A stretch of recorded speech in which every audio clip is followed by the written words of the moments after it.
Welcome to Secret Ops, the podcast uncovering the world of business operations, one episode at a time. I'm your host, Ariana Cafone, and today's guest is Chen, solutions architect at Coda and a master Excel wizard. Al, welcome to Secret Ops. Thank you so much for being here. It's so great to be here. Thanks, Ariana. I want to kick off by talking about your journey in your career, where you started, how you ended up as a solutions architect at Coda. Sure. I studied at NYU for my undergrad. I majored in marketing and finance at the business school. And coming out, I was expecting to go into investment banking, sales and trading, typical finance jobs that many of my peers went into. Got rejected left and right by all the banks. And this little company called Google back then fell into my lap, and I somehow got landed an interview and eventually got a job there as a financial analyst for 3 years. I basically learned how to use Excel in and out. I was building models, doing analysis, and just automating stuff with VBA here and there. And I realized after 3 years, I wanted to kind of be more client facing and be more on the business side. So I actually moved to the sales side and became just a regular account manager working with different clients. And after 5 total years at Google, I decided to take off and do my own thing. So I became a freelance Excel consultant, continuing to build Excel models and dashboards and tools for my freelance clients.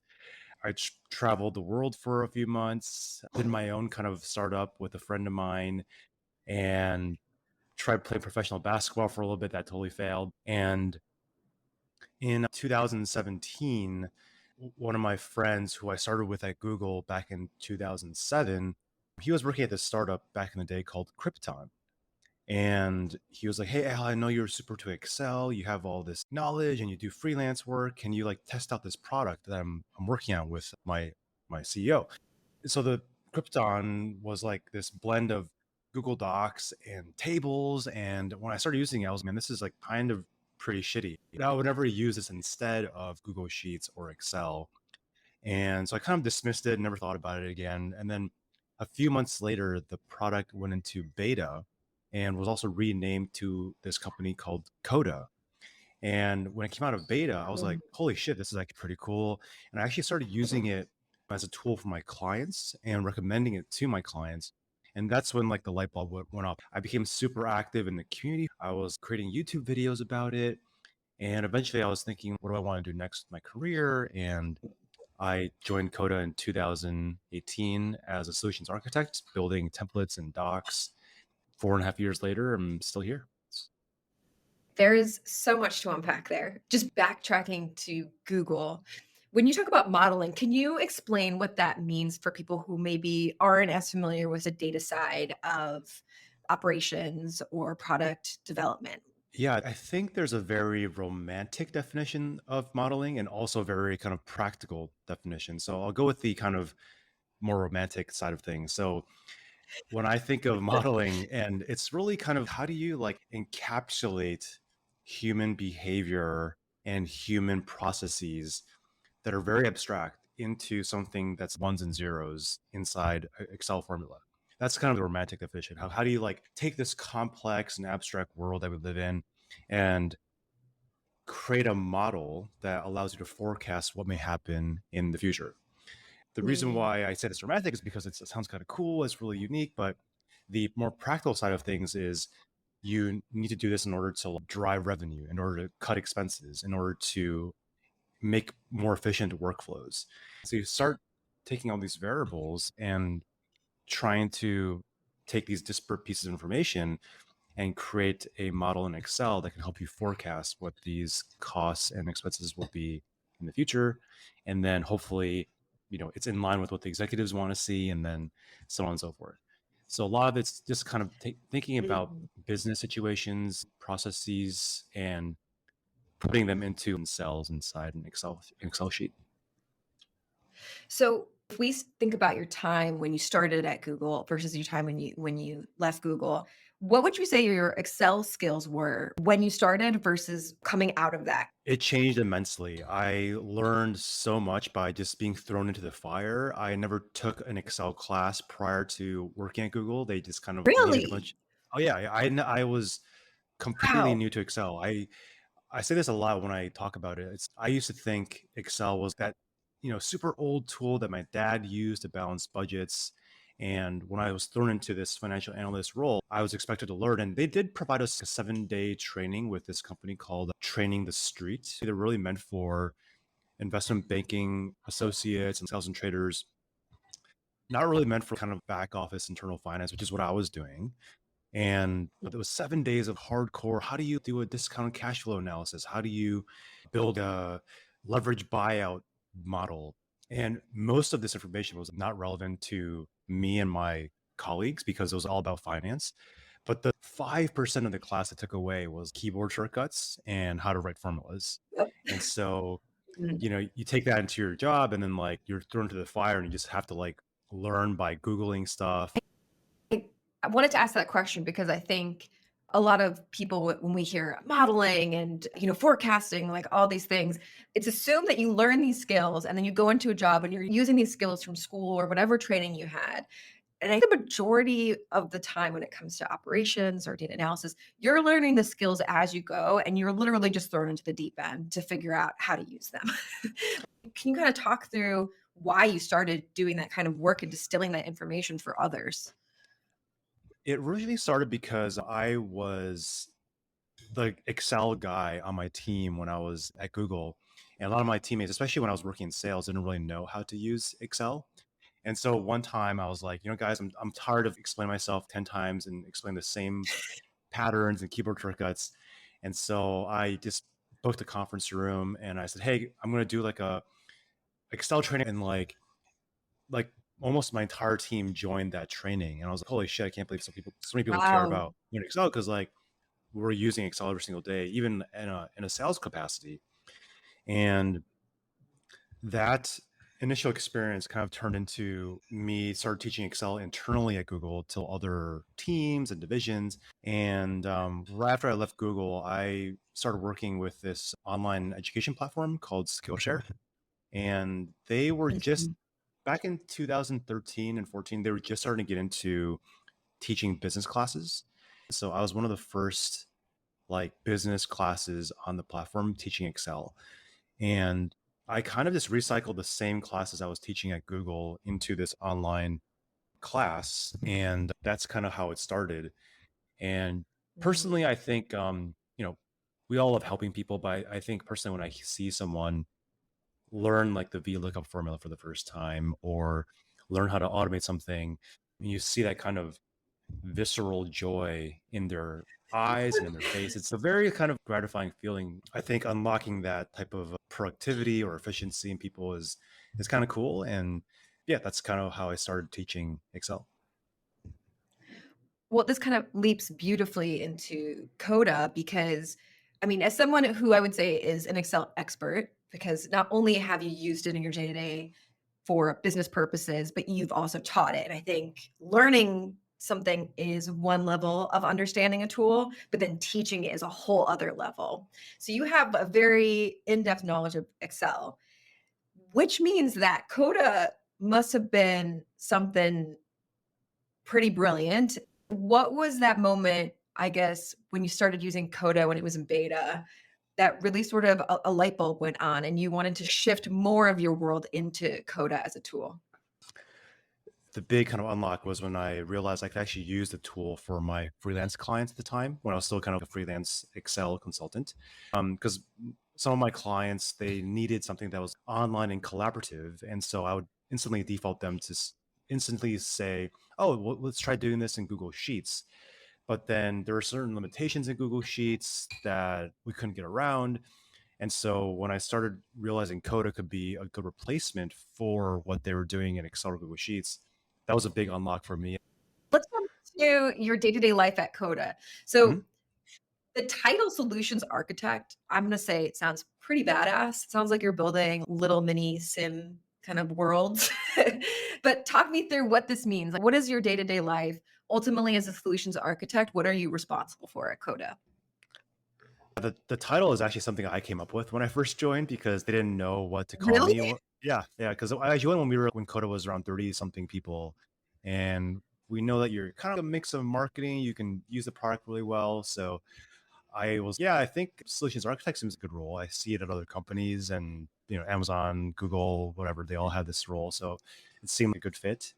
And day to day right now, I have recently joined our customers team, but a solutions architect on the customers team, what we typically do is we look at some of our big team users. These are big companies, Fortune 500, and we essentially help them figure out if Coda is the right solution for them, given their current workflows, processes, and tooling. So one thing I do a lot is take apart an existing crappy Google Sheet that they're using internally that's just not working. Either it's too slow, it's too manual, or it just doesn't work. And I try to be creative and think of a way to quote unquote model that within a Coda doc and using all of our features, buttons, automations, the views feature, and try to build a proof of concept that will show the power of Coda and just enough to get them to think, okay, this could be a step change above what the Google Sheet is. So a lot of it's taking Mm. apart existing workflows, existing tooling, and some of, and we'll probably get into this in a bit, but it's also trying to understand what their internal team culture and processes are like, because a lot of things that people do on your team, they're not written down anywhere. They're just kind of like, this is how we do things. We do this because of XYZ. This gets into my question really beautifully, actually, because I think that there's different ways to approach creating processes or operations or technology solutions for people, and that to bucket them into two larger categories. You have the opportunity mindset approach, where you're trying to find new ways of moving something forward or working in an entirely different way. Or you have a problem first mindset, where you're looking for the gaps or the headaches and trying to fix those. So, what would you say is your approach within an operational lens? Are you more opportunity focused or are you more problem first mindset?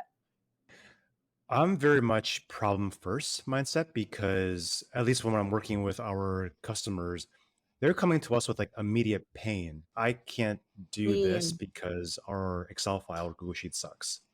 So I get very into problem solving mode of, okay, let's find the root cause of this problem, figure out why Excel or Google Sheets is falling behind, and then is Coda the right solution? Ultimately, I have to figure out and be kind of the technical advisor to see if is Coda the solution. And I'll be very transparent. I'll sometimes say, no, it's not the answer because of X, Y, and Z. So Mm. I just try to solve the problem, the pain point as soon as possible.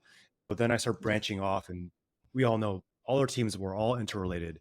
The support team has to work with the sales team, and they have to work with the operations, the marketing, engineering, everything is related. And so you start to think about how can I spread the tentacles, in this case of a Coda doc, to make sure that all these other teams are also being aligned and understand how to be more efficient. I also find myself doing the same thing. I think because when I'm working with clients, there's a big issue that's happening. So it's sometimes hard to be that opportunity focused person when you're literally trying to put out a fire.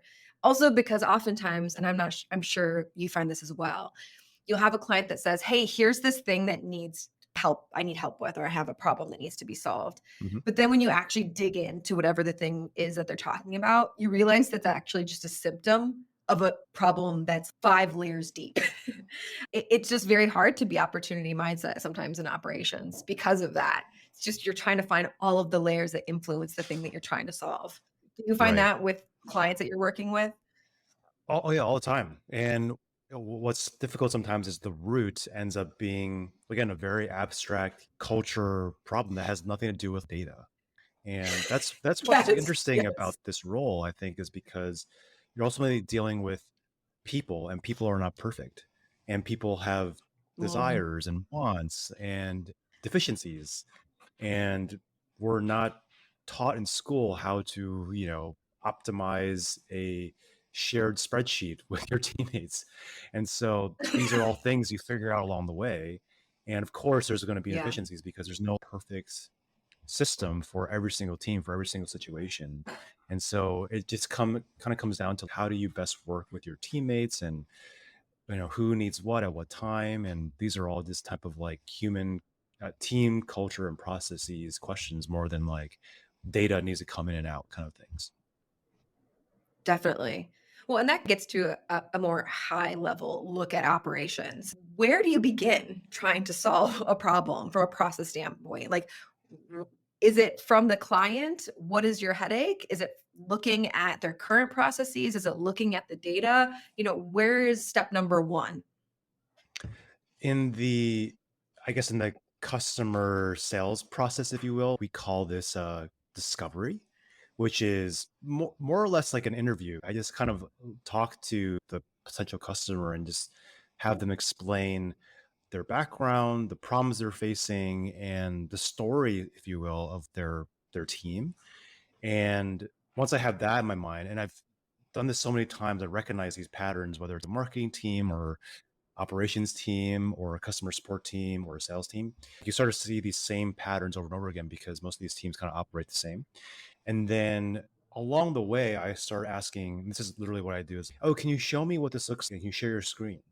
And then I see the way they use their Google Sheet. I see the way they use their Google Docs. I see the way they use all their other SaaS tools, and I can see why they're feeling frustrated. And you can sense it in the way they speak too. It's you hear sighs like, oh, like then I have to copy this thing and put it here, and then I have to copy this in the email, and then Joan never responds to this when I ask for a status update.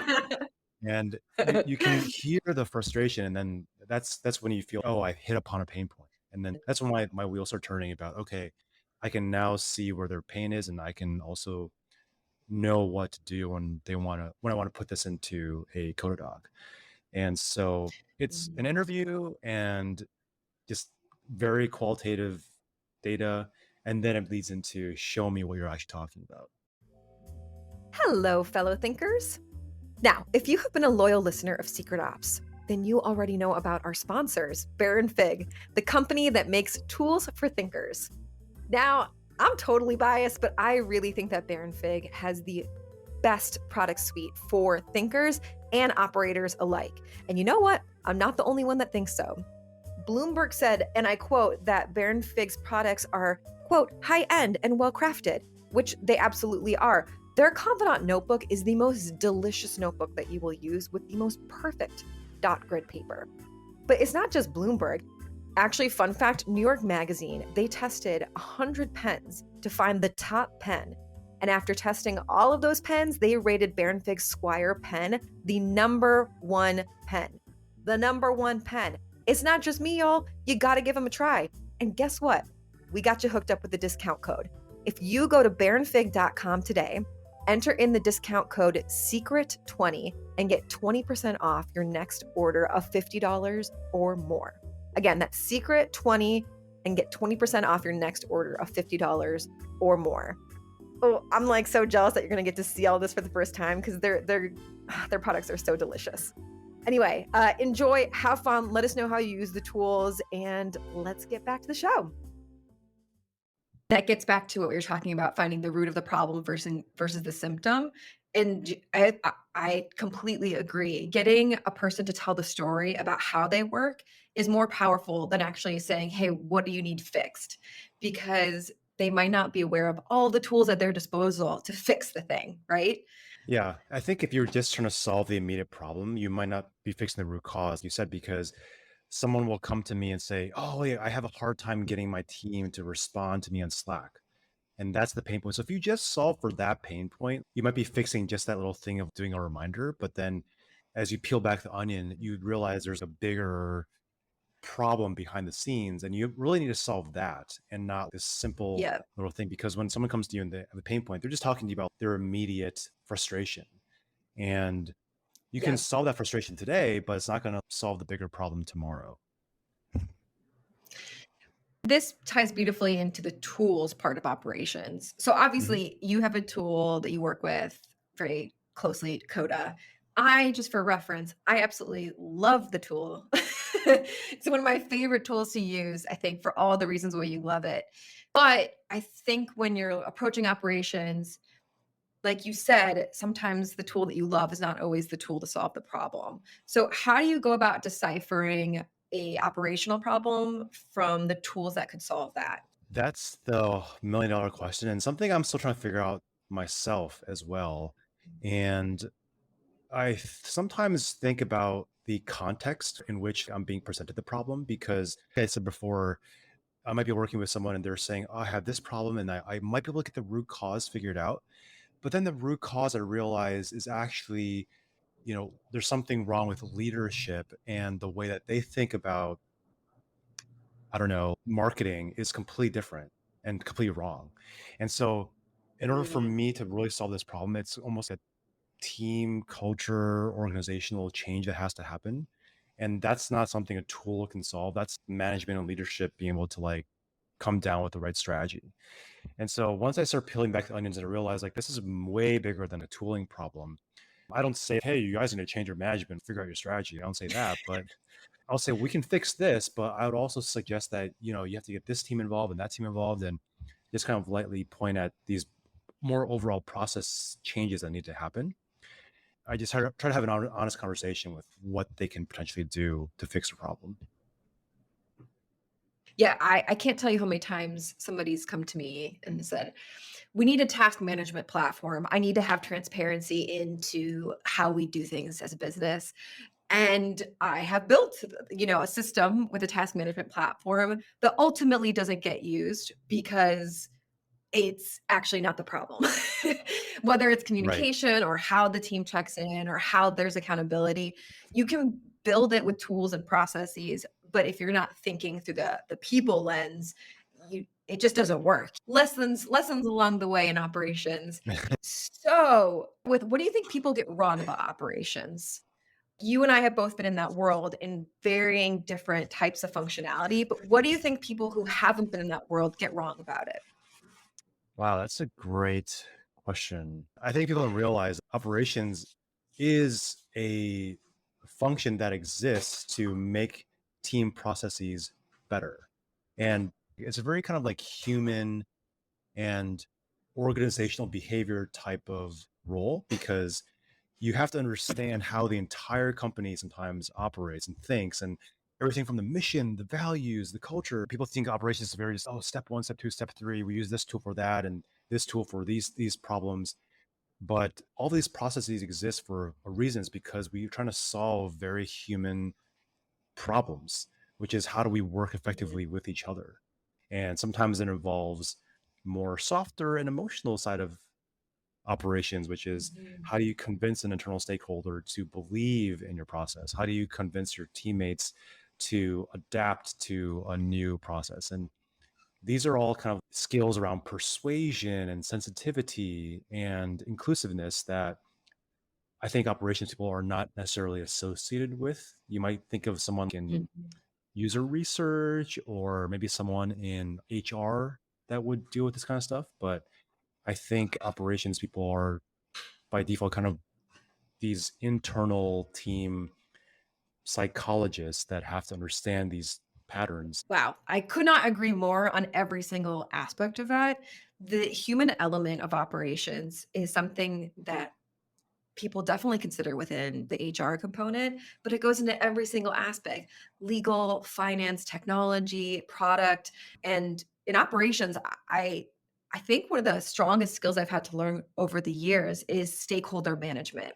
And that's Mhm. stakeholders of all different levels, from the most senior to the most junior members of the team. You have to be able to take them all along this journey so that you're ultimately functioning in sync with each other. So all the technology and the data and the processes just enable us to do that kind of work. Uh, so this springboards nicely into, what do you think is the hardest part of operations? When you wake up, there's a lot of things to look forward to, but what's that one thing that you're like, oh God, this is the hardest bit to do? Yeah, I'll say two things. The first thing is actually just piggybacking off of what you just said about stakeholder management, which is you could build the Mm, most perfect solution and solve the immediate problem and maybe the bigger root cause. But if you can't convince and persuade the stakeholder, the champion to fall in love with this process and to really be passionate about this process, then that solution, whether it's Excel, Google Sheets, Coda, whatever, it's not going to go anywhere. Okay. I was just going to say alongside that too, the trust that has to be built. For example, if you're Mhm. working with a stakeholder or working with a team, to be persuasive is ultimately about having just inherent trust in each other. I want to solve your problem as much as you do, and I'm going to tell you all the right tools and all the things that you shouldn't be doing or using to get there. Building that trust for me goes so hand in hand with that persuasion aspect and stakeholder management. Yeah, for sure. Number two, I'll say real quickly, and this is more of like a tactical thing, which is edge cases. You might have built this solution thinking you've personally have thought about all the different edge cases you've interviewed and talked to your stakeholders, and you think you've baked into account all the different scenarios that may happen. But then you wake up Monday morning and you realize something's broken, and they come to you and say, "Hey, this doesn't work because of X, Y, and Z." And you're like, "Oh shit, I didn't think about that edge case." That's always a fun thing because they're always changing. People are always changing, and so new situations and scenarios and edge cases will pop up. Oh my God, that is such a good point. And sometimes I find with edge cases, they're not worth solving. Sometimes Yep. it's a person that's maybe outside of the flow of how the team is working, and it's less about solving the problem with a technology or a platform or a process and working with that person to do what they do a little differently. Because also it's not just building something out, it's also maintaining it as well. So I could say, yeah, we could build this out, but is it worth maintaining for this one edge case? There's that aspect that goes into building anything around technology as well. At the end of the day, is people going to really put in the effort to keep this going? Because that's also a huge part of operations, building it, rolling it out, maintaining it, and there's a happy balance there. So I guess 100%. this gets to sort of what advice would you give somebody that would want to transition into more of an operational role? I mean, this is kind of biased, but I would say definitely learn how to use Excel and Google Sheets and Coda for that matter. You will have to learn how to use certain tools, and unfortunately or fortunately, spreadsheets continue to be the tool that most companies use to manage their processes, their workflows, their internal knowledge and data. So knowing those tools will take you a long way in getting a job. And I can't really see many operations roles that don't require you to have knowledge of Excel spreadsheets or Google Sheets. I think secondly is don't just think that the role you're applying for has to have operations in the title. It can be a variety of roles that require you to have an operational and kind of logical mindset, not limiting yourself to roles that just have the word operations in them will allow you to transition to a role in operations. Yeah, I mean, that's a good point, and it echoes back to when you joined Coda, you created a new title, right? Solutions architect, right? Oftentimes when I'm talking to people that have similar backgrounds or similar operational brains, you might be searching for titles that don't exist yet. Your role may not exist because business is moving really fast and they need all these kind of technical translators and operational specialists. So it's, I guess, opening your mind to saying, hey, I can use this sort of medium in any kind of role, no matter the title, is a good way of approaching it. I also think joining a startup would also give you great operational Mm, experience because as you can imagine, people in a startup are just running all over the place, and no one is really there thinking about how do I establish a process for our customer support. There's a great talk, maybe we can link to this, but it's from Tanya Riley. She's like this software engineering manager, I believe, and she gave a talk called Being Glue, which is that person who mm. just does all the unsexy work of bringing teams together. This talk just really opened my mind about there are people out there, mostly operations people, who are the glue between 10 different teams within the company. And so I think if you can have that mindset of, I want to be the glue, I want to be the one that does all the dirty work to tie all the things together, which usually happens at a startup, that's really a great kind of mentality and skill set to have. Oh, that is such a good point. There's all these sticky points within a business and definitely startup world. That's where I come from. You just jump in and you figure it out, right? You learn the skills along the way. You just try and look at the problem and figure out where the root cause is coming from and fix all of those problems along the way. And that's a great training ground to build that muscle because then years happen and all of a sudden mentally you can look at problems and solve them in such a faster way because you've had all those experiences, right? Like you were talking about, you can start to see patterns in how teams function and the tools that they use and problems that you have. So it's really just about gaining that experience and working that muscle to really start to be in that operational capacity. Yeah, yeah, for sure. So I want to wrap up with some rapid fire questions that talk more about you as a human being outside of the operational lens. So we're going to make these fast and snappy and just go with your gut instinct on them before we wrap up for today. Let's do it. The first one is, what morning rituals do you start your day with every day? I eat the same exact breakfast every single day. And I also do some push-ups and pull-ups just to get my body right. I can't wake up and not do those things. Otherwise, my day is completely ruined. What's the breakfast? We got to know. Oh, I recorded it once. I sent it to my friends, and they're like, "We can't believe you eat this much food in the morning." And I love breakfast, so I make an omelet. This is gonna sound disgusting, but I make an omelet with some deli meat, some veggies, but I also boil broccoli on the side, and I just put sriracha over everything, and it tastes delicious. I look forward to it every single day. It's so stupid and boring, but I love it. And then I'll have Oh my God. oatmeal, bowl of cereal, banana, yogurt. It's a buffet. Oh my God. That's nuts. Okay. That's crazy. I also need to see this picture. Second question is, what rituals do you wind down or use to wind down at the end of the day? Well, I turn off my phone. That's the big thing. I'm a big believer in not using your phone when you're in bed. So I Mm. don't, I just turn off my phone. Honestly, that's the only main ritual I can think of. Other than that, I try to read something before I sleep because I don't know, reading just puts me to sleep. So I'm reading this book right now called Exhalation by Ted Chiang. And it's this fiction writer who writes about these really kind of sci-fi kind of things. And it's out there, but it's almost Black Mirror type of stuff, but it just makes me fall asleep easier. So shutting off phone and trying to read something before I sleep. Next one is, what is your favorite quote? Favorite quote. Actually, I still have this in my childhood bedroom back in Detroit where I grew up, and I forgot who the exact person was, but the quote is something along the lines of find something you love and find someone who will pay you for doing it. That's the quote. Along that line, what's the most important lesson you've learned? It's super generic, but just be curious. I think curiosity will take you very far in whatever field of work you're in and constantly just asking questions. This ties into actually a work related quote or lesson that I got from one of my managers at Google back in the day when I was an analyst. And he just said a good analyst is constantly questioning the current reality, the current state of affairs. And you're not satisfied with, the current truth, if you will.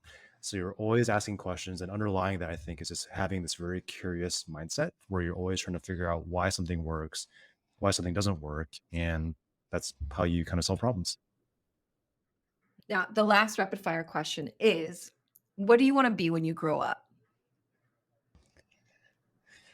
I, I'm going to answer this in a roundabout way, which is as I'm getting older, I think about what I want to do with my life, my career.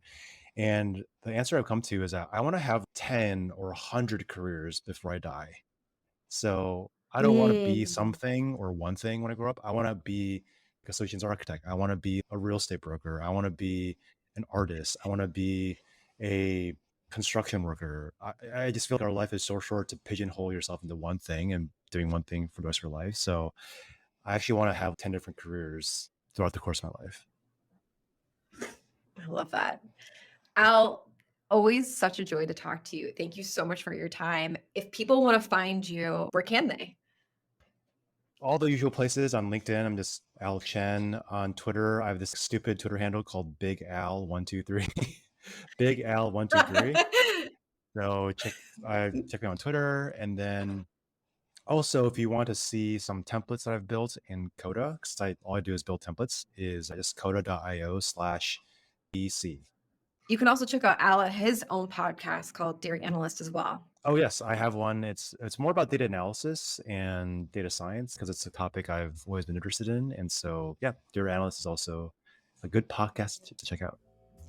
Everyone, thank you so much for listening to Secret Ops. Please follow us wherever you find your podcasts and check us out at secret-ops.com. See you next time.